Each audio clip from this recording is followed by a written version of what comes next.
Bienvenidos a esta sesión, los saluda el maestro Santiago Zaragoza, su asesor a lo largo de este curso.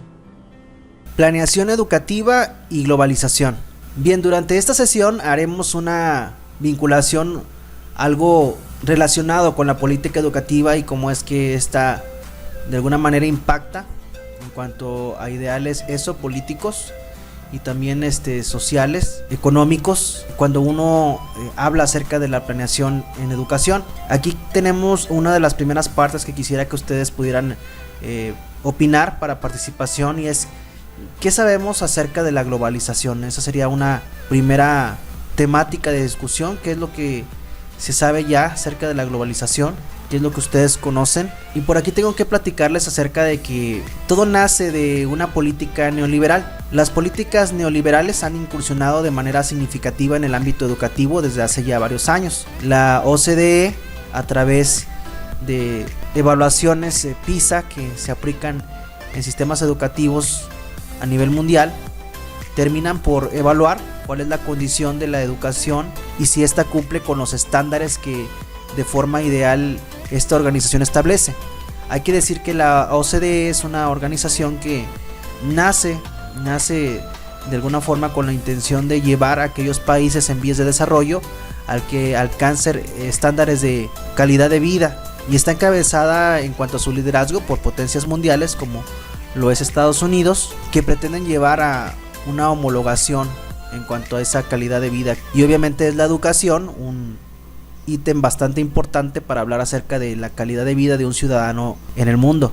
OCDE evalúa realmente varios puntos en cuanto a un país, como los que se muestran en la gráfica, y podemos ver que en la evaluación que se le ha hecho a México en los últimos años, pues nos encontramos por debajo de los estándares que un país de primer mundo tiene. De ahí que México es catalogado como un país en vía de desarrollo. Si bien el potencial de nuestra nación es alto, todavía se tiene que trabajar en varios aspectos, o al menos eso es lo que deja ver la evaluación que OCDE nos hace. Podemos ver que si hablamos incluso de la felicidad o el bienestar subjetivo, es decir, si la gente mexicana, los mexicanos pues se sienten satisfechos ante la vida, pues es bastante positiva. Y por ahí se dice que México es de los países más felices del mundo, independientemente de su condición económica. Si vemos el logro educativo, por ahí observaremos que tenemos bastante que crecer en la parte de la educación. Sabemos que las pruebas PISA pues no nos han colocado en una posición muy favorable.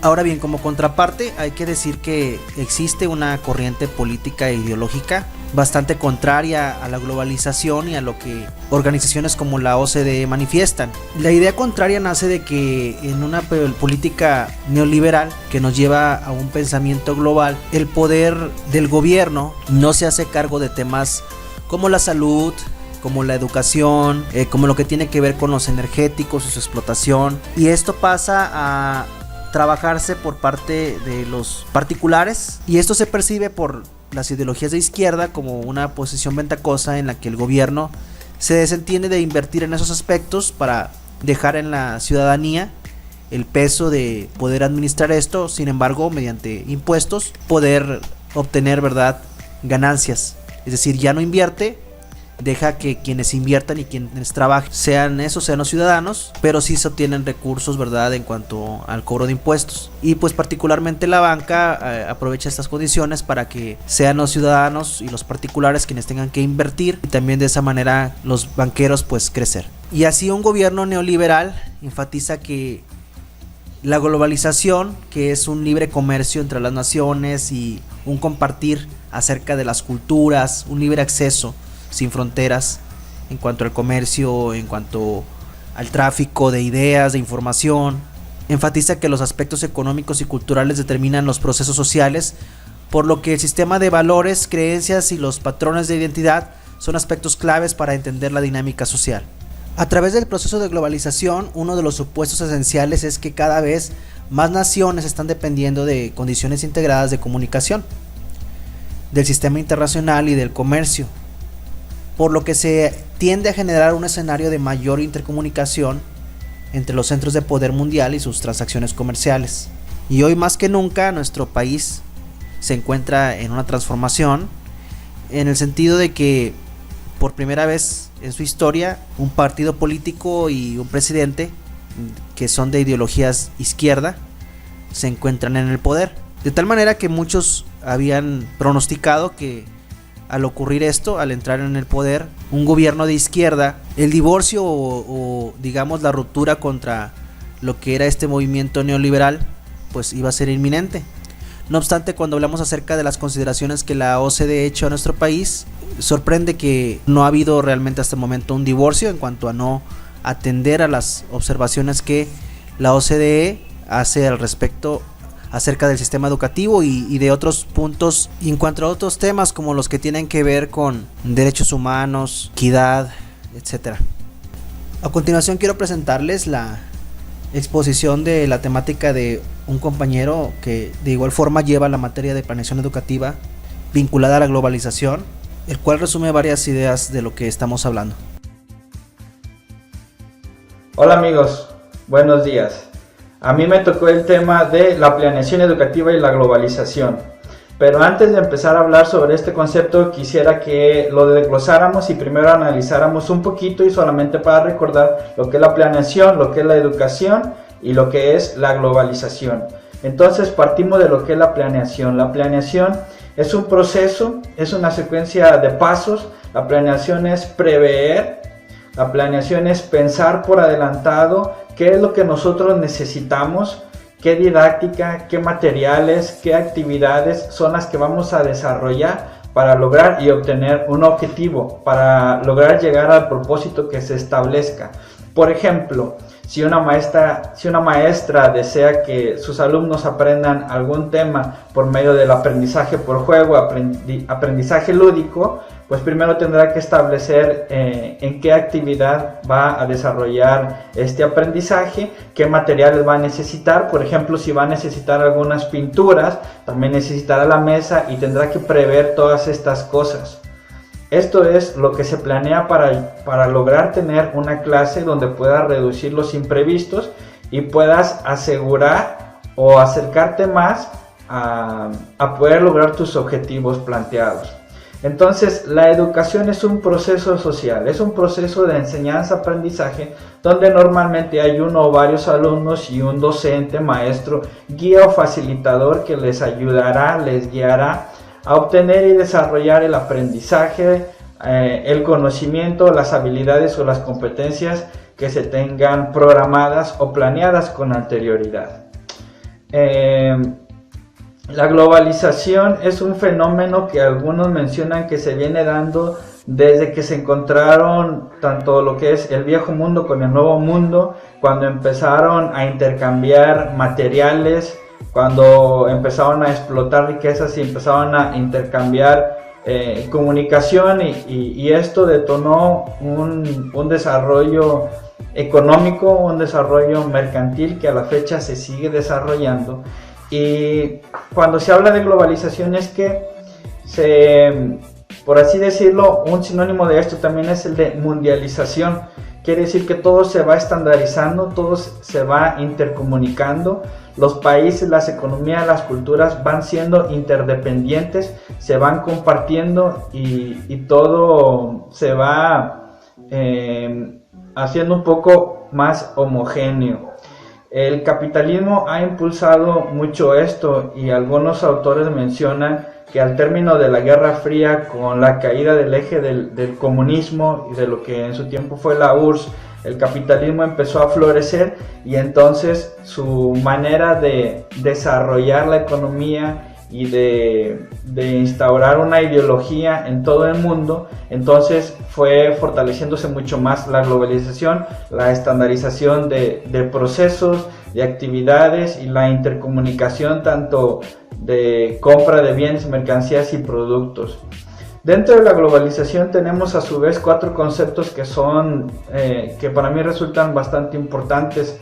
Uno de ellos es el de la aldea global, que hace mención a que todo está intercomunicado, a que las nuevas tecnologías de la información pueden hacer que una empresa tenga una matriz en un lugar y tenga sucursales en otros países y que todo esté intercomunicado. Ingenieros revisando piezas de una máquina que está al otro lado del mundo a través de la computadora, solamente con asistentes o otros ingenieros del otro lado, pero ellos desde otro lugar, gracias a las comunicaciones y a esta globalización, es que así lo pueden manejar. Esto no solamente aplica en fabricación y en el punto empresarial, sino también en la cultura. Ahora el inglés se toma como un idioma universal, que mejor dicho debería llamarse como un idioma mundial, porque es el que toma mucho realce, y bueno, todos los países que se quieran comunicar entre ellos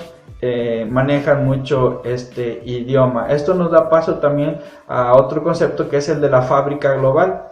La fábrica global hace referencia, por ejemplo, para construir un carro, difícilmente un país es el que desarrolla o construye todas sus piezas. Las partes electrónicas vienen de un lugar, el acero lo compran de otro país, y el motor viene de otro lugar también a su vez, y la mano de obra pues la buscan en el ensamblaje, que sean las empresas donde haya más su conveniencia. Ponen sus fábricas donde van a ensamblar todos sus coches, por ejemplo, en países con mano de obra barata. Esto es un ejemplo, y algunos países buscan lo que ellos le llaman paraísos fiscales para instalarse allí, y de ahí poder tener reducciones de impuestos, o por qué no decirlo, también por medio de la corrupción poder crecer más rápidamente. La nave espacial es nuestro tercer concepto dentro de la globalización, y hace referencia a que están en un mundo globalizado. Es como si estuviéramos viajando en una nave espacial con un futuro incierto, donde se pueden descubrir nuevas cosas, donde no sabemos exactamente lo que hay más adelante. La globalización, si bien algunos plantean que trae alguna estabilidad y realmente lo que trae más es un progreso, es una sobreexplotación de los recursos, de los materiales, y es una alta competitividad que no sabemos exactamente hacia dónde nos vaya a llevar. Dentro de la nave espacial cabe otro concepto, que es el de la Torre de Babel, que hace referencia a la construcción de un lugar desde donde se pretenda observar y poder ver más adelante, poder vislumbrar y saber qué es lo que viene, hacia dónde vamos.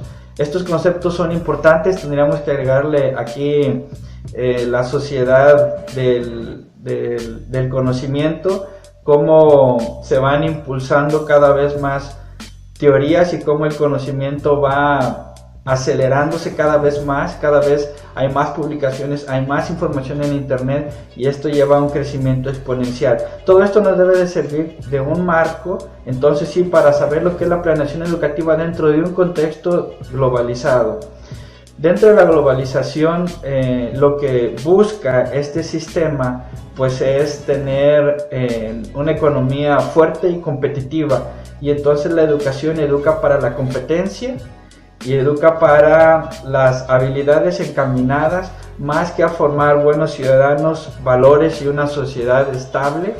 Educa para la competencia, para la innovación, para la creatividad, para el desarrollo tecnológico, para la explotación de los recursos tanto humanos como materiales, económicos, de venta, etc. Hay 3 o 4 organismos que son los que están regulando la educación por medio de los incentivos, de los préstamos que dan a los países que cumplan con los requisitos que ellos mismos les imponen, como es la OCDE, el Fondo Monetario Internacional, el Banco Mundial, inclusive la OPEP también entra en juego, que son organismos internacionales que controlan los recursos económicos de los cuales los países dependen para poder desarrollarse. Entonces ellos aplican una prueba a la que le llaman PISA, y esta prueba mide el desempeño educativo de los países. Si tú como país sales bien en esta prueba, ellos podrán seguir apoyándote con préstamos y con recursos para que desarrolles la educación y otras cosas más. Entonces, así es como se marca una educación en un contorno globalizado. Y podemos agregar, para terminar también, que muchas escuelas están viendo la necesidad de estandarizar sus planes educativos para poder tener vínculos y poder tener una movilidad estudiantil, de tal manera que hay universidades en Europa que tú un semestre lo cursas en un país, el siguiente en otro, y vas escogiendo la modalidad y puedes terminar tu carrera en 3, 4 o más países. Entonces, de esta manera la educación queda sujeta a la globalización y a las cosas que marcan estos organismos internacionales, que son los que debemos de ir desarrollando. Bien, una vez que hemos visto el video, quiero dejarles también en claro que bajo esa idea de que planeamos en educación atendiendo a ideales políticos, educativos, que buscan de alguna forma hablar del ciudadano global, es que se tienen ciertos objetivos de desarrollo sostenible. Junto con esto se relaciona la idea de un ciudadano que vive en la tercera revolución industrial. La llamada tercera revolución industrial, caracterizada por el espectacular desarrollo de la cibernética, telemática, las telecomunicaciones, ha propiciado la complejidad de los distintos procesos de convivencia humana, afectando distintas esferas como lo social, lo económico, lo cultural, lo educativo, lo institucional, etc. De ahí que hablamos que también, como ideal de un individuo o de un ciudadano global, está el que pueda moverse dentro de las competencias que se requieren para una tercera revolución industrial, como la que estamos viviendo. Es por eso que en la formación de un individuo se habla acerca del conocimiento del Big Data, de la realidad aumentada, de la tercera dimensión, del trabajo en la nube, de la ciberseguridad, del Internet de las cosas, de los sistemas de integración, de la simulación y de la robótica. Quiero mostrarles, por ejemplo, este video donde se busca que precisamente un ciudadano global conozca acerca de la programación, entendiendo que cualquier ciudadano del mundo el día de hoy tiene que saber acerca de la codificación.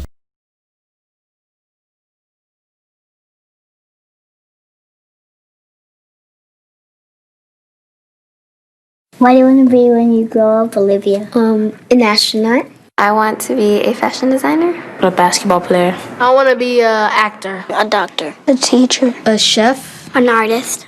What do you want to be when you grow up? A mermaid. Do you know what a computer programmer is? Yeah, no. No. No. I think it's something that has codes and is able to decode a mystery. I think that they... Wait, what? Computer programmer? No. Nowadays, just about everything requires some form of programming. So, what is it? Programming is basically explaining to a computer what you want it to do for you. When you're programming, you're teaching possibly the stupidest thing in the entire universe, a computer, how to do something. Programming is one of the only things in the world that you can do where you can sit down and just make something completely new from scratch, you know, whatever you want. It's really not unlike kind of playing an instrument or something, or playing a sport. It starts out being very intimidating, but you kind of get the hang of it over time. Coding is something that can be learned, and I know it can be intimidating. A lot of things are intimidating, but you know, what isn't? A lot of the coding that people do is actually fairly simple. It's more about the process of breaking down problems than sort of coming up with complicated algorithms as people traditionally think about it. Well, if it's fairly simple, why aren't there more of us doing it? Over the next 10 years, there will be 1.4 million jobs in computer science, and only about 400,000 grads qualified for those jobs. That's a shortage of 1 million people. So, how do you start?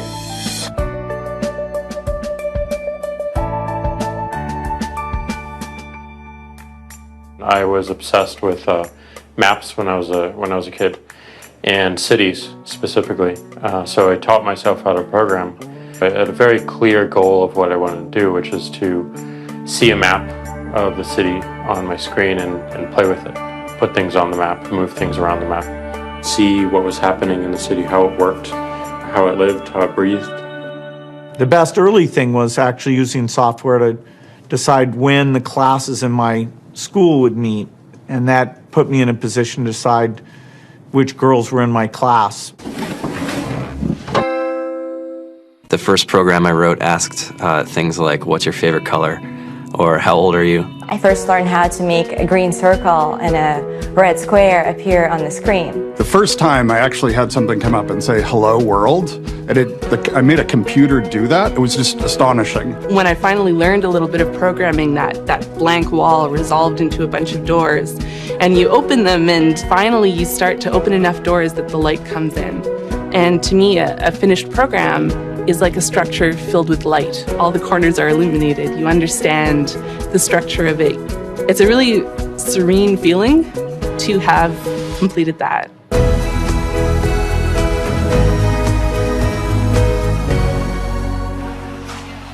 It took me some time to realize that creating things with your hands or creating code, creating programs, is just a different way to express creativity. I think right now there's a big emergence of the culture of making. People who make their own scarves and hats, people who write their own apps. Now it's just limited by your imagination and sort of what kinds of ideas what kind of understanding can you build into the computer so that it can do these.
The office in places where people can play or relax or go to think or play music or be creative.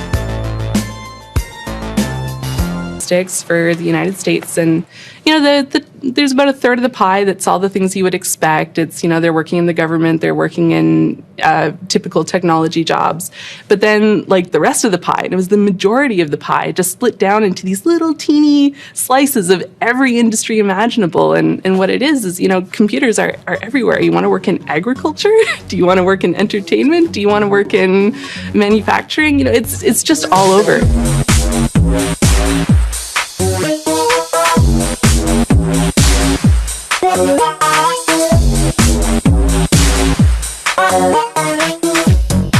Here we are, 2013.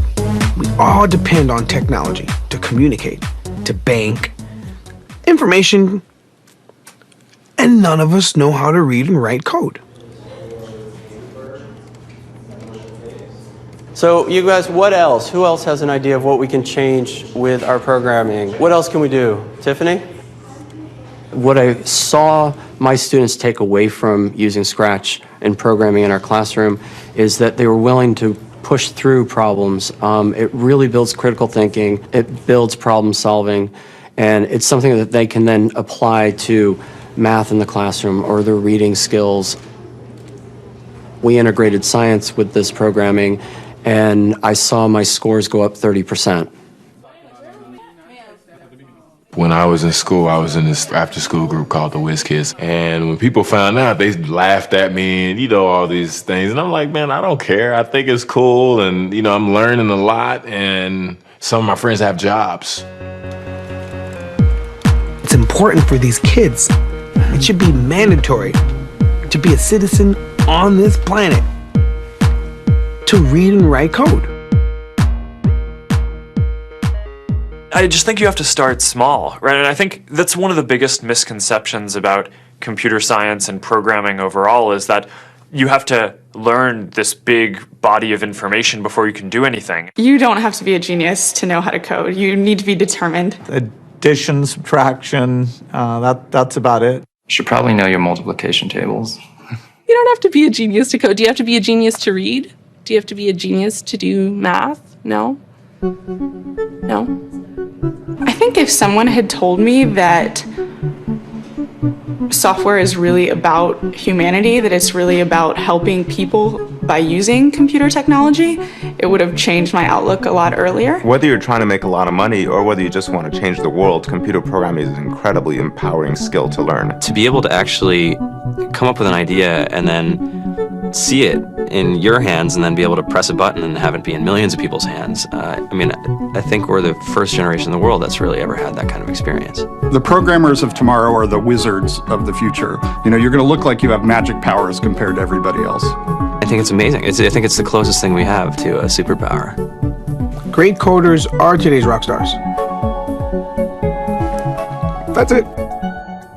Bien, una vez que hemos observado este video, quiero dejar como segunda reflexión para participación, junto con la primera pregunta que habíamos puesto al inicio, ¿cómo se forma a un ciudadano global competente? Es decir, una vez que hemos hablado acerca de esta globalización y cómo impacta en las políticas educativas y en la planeación educativa, entonces, ¿cómo se forma a un ciudadano global que es competente, que tiene las competencias para desarrollarse en un mundo globalizado, aquel que se mueve dentro de la revolución industrial 4.0? Ok, no me queda más que comentarles que estamos en contacto por medio del chat para cualquier comentario y sus participaciones, así como alguna duda. Gracias.